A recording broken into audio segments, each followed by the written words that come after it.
Learning hub চ্যানেলে সবাইকে স্বাগতম। আজকের লেসনে আমরা নবম শ্রেণীর ইংরেজির চতুর্থ এক্সপেরিয়েন্স টোনস ইন স্টেটমেন্টস অধ্যায়টির 4.3.7 আলোচনা করব। প্রিয় শিক্ষার্থী বন্ধুরা, লার্নিং হাইভে আমাদের শতভাগ প্রচেষ্টা থাকবে সহজ, নির্ভুল, স্পষ্ট এবং সঠিক উচ্চারণে ইংরেজিতে তোমাদের কাছে প্রতিটি পাঠ্য উপস্থাপন করা। এ পর্যন্ত তোমাদের সমর্থন, ভালোবাসা এবং অনুপ্রেরণায় লার্নিং হাইভ চ্যানেল অনেক দূর এগিয়ে গিয়েছে এবং তোমাদেরকে সাথে নিয়ে আমরা আরও সামনে এগিয়ে যেতে চাই। আশা করছি আমাদের চ্যানেলটি সাবস্ক্রাইব করে তোমরা আমাদের সাথেই থাকবে। সামনে আমরা আরও ভিডিও লেসন নিয়ে তোমাদের কাছে হাজির হব।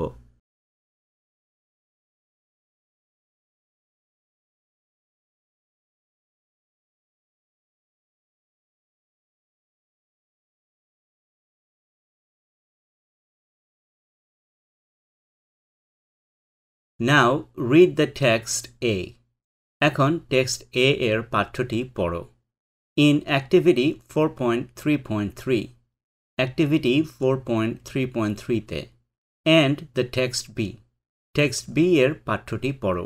In activity 4.3.5, আবার activity 4.3.5 A and discuss in pairs or groups, এবং জোড়ায় বা দলে আলোচনা করো the criteria or points given, প্রদত্ত পয়েন্টগুলো in the left column, বাম পাশের কলামে, in the grid, গ্রিডের ভেতরে, for both texts, উভয় পাঠ্যের জন্য।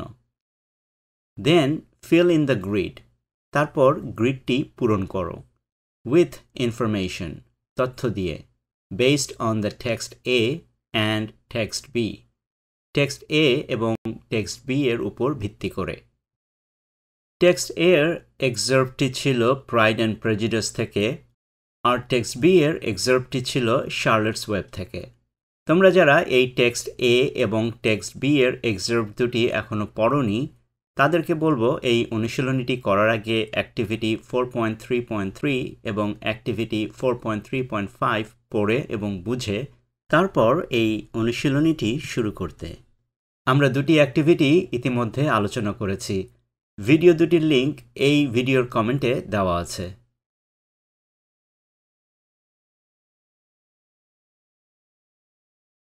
আমাদেরকে এখন এই টেবিলের প্রথম কলামে প্রদত্ত ক্রাইটেরিয়ার উপর ভিত্তি করে কলাম A এবং কলাম B পূরণ করতে হবে। ক্রাইটেরিয়াগুলো হচ্ছে A ফর্মাল বা আনুষ্ঠানিক, B ইনফর্মাল বা অনানুষ্ঠানিক, C চয়েস অফ ওয়ার্ডস শব্দের নির্বাচন, D voice of the author লেখকের কণ্ঠ, E মুড বা মেজাজ এবং F ফিলিংস বা অনুভূতি।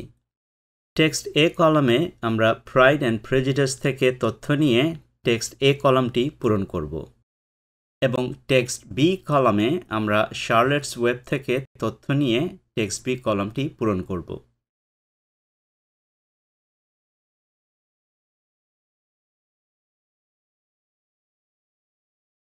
প্রথম ক্রাইটেরিয়াটি হচ্ছে ফর্মাল।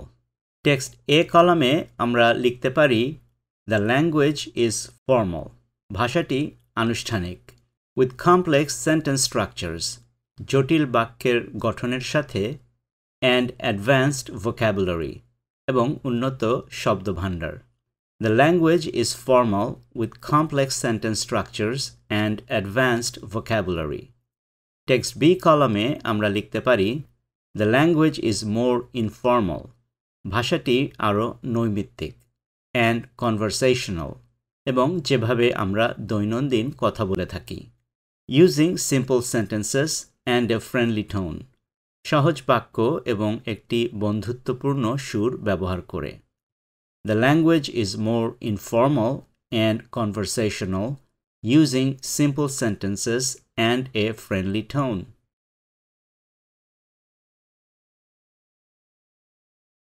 দ্বিতীয় ক্রাইটেরিয়াটি হচ্ছে ইনফর্মাল। টেক্সট A কলামে আমরা বলতে পারি the language is not informal, ভাষাটি অনানুষ্ঠানিক নয়।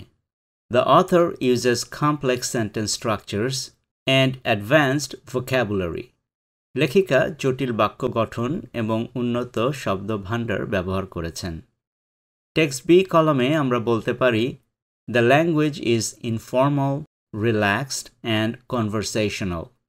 ভাষাটি অনানুষ্ঠানিক, শিথিল এবং কথোপকথনমূলক। The author uses simple words and sentences with a friendly tone. লেখক বন্ধুত্বপূর্ণ সুরে সহজ শব্দ ও বাক্য ব্যবহার করেছেন।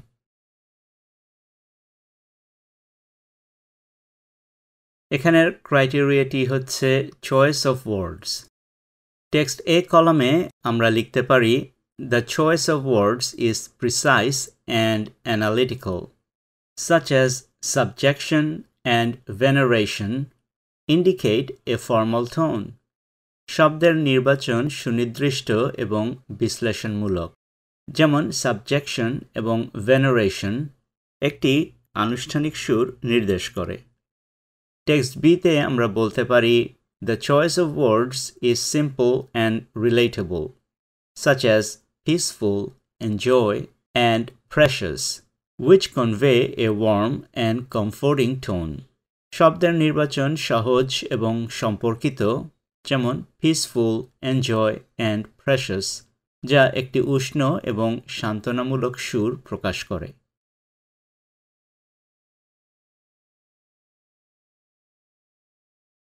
নবম শ্রেণীর শিক্ষার্থী বন্ধুরা, তোমরা লার্নিং হাইভ ইউটিউব চ্যানেলে নবম শ্রেণীর ইংরেজির প্লেলিস্টে গিয়ে আরও ভিডিও লেসন দেখে নিতে পারো এবং এই প্লেলিস্টে আমরা প্রতিনিয়ত আরও ভিডিও লেসন যোগ করা অব্যাহত রাখব।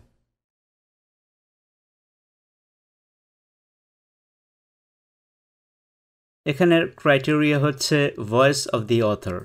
টেক্সট এ কলামে আমরা বলতে পারি The author's voice is objective and analytical. লেখিকার কণ্ঠটি উদ্দেশ্যমূলক এবং বিশ্লেষণাত্মক, providing a detailed character assessment of Mr. Collins. Mister কলিন্সের চরিত্রের একটি পূর্ণাঙ্গ মূল্যায়ন প্রদান করে। টেক্সট বি কলামে আমরা লিখতে পারি The author's voice is warm and intimate.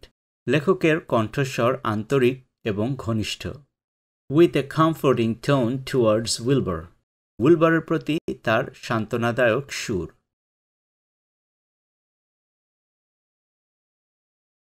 এখানের ক্রাইটেরিয়াটি হচ্ছে মুড। টেক্সট এ কলামে আমরা বলতে পারি The mood is critical and judgmental. মেজাজটি সমালোচনামূলক এবং বিচারমূলক, depicting Mr. Collins's flaws, hypocrisy and arrogance, যা মিস্টার কলিন্সের খুঁত, অসঙ্গতি এবং অহংকারকে চিত্রিত করে। টেক্সট বি কলামে আমরা বলতে পারি The mood is calm, optimistic and comforting. মেজাজটি শান্ত, আশাবাদী এবং সান্ত্বনাদায়ক, reassuring Wilbur about his future and safety, যা উইলবারকে তার ভবিষ্যৎ এবং নিরাপত্তার নিশ্চয়তা দেয়।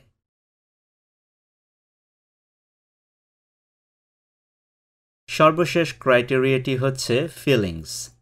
টেক্সট এ কলামে আমরা বলতে পারি Feelings conveyed toward Mr. Collins include pride, humility and self-importance.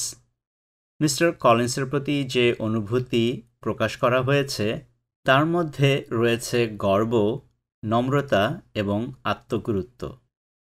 It doesn't directly evoke emotions in the reader. এটি পাঠকের মধ্যে সরাসরি আবেগ জাগায় না।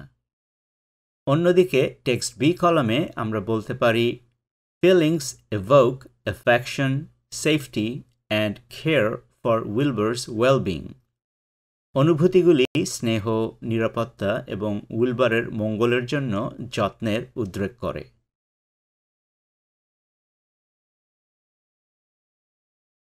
আজকের লেসনটি এখানেই শেষ করছি। আমরা সামনে এই অধ্যায়ের বাকি লেসনগুলো নিয়ে হাজির হব। আশা করব তোমরা আমাদের চ্যানেলটি সাবস্ক্রাইব করে আমাদের সাথেই থাকবে। আর আজকের এই লেসনটি নিয়ে যদি তোমাদের কোনো প্রশ্ন, মন্তব্য বা পরামর্শ থাকে তাহলে এই ভিডিওর কমেন্টে জানাতে পারো। আবারও দেখা হবে। Thanks for watching.